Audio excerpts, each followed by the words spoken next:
Mirçakır'ında maqbara مارمی چارین انشالله یحتاج همشی دیستنا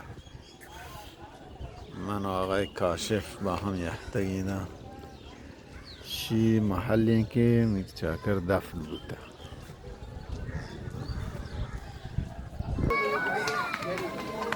مقبره میرچاکر در اوکارا 12 کیلومتری حدودا مال میرچاکر 12 تا 15 کیلومتری میرچاکر Tomb of Mirçakır. بله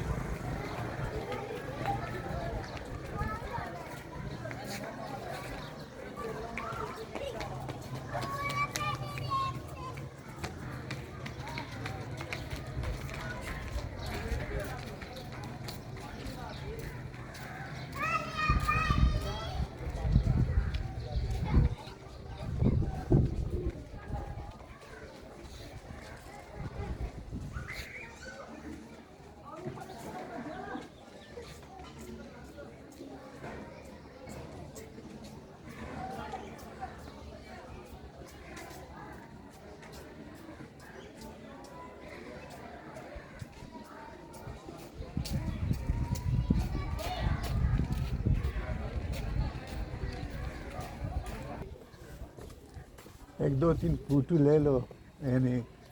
फोटो बना दो दीवार शिवा कितना मोटा दीवार एक कलर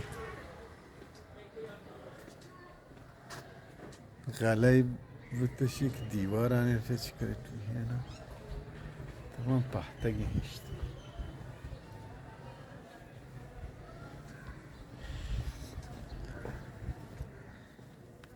ये ईरान बहुत ऐसे बनाते हैं कदीम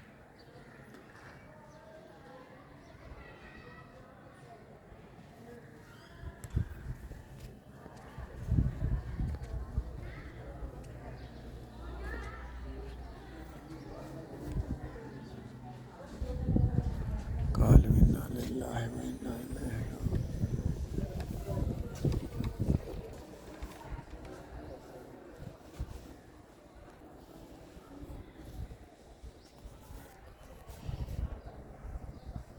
रोशन है सर हाँ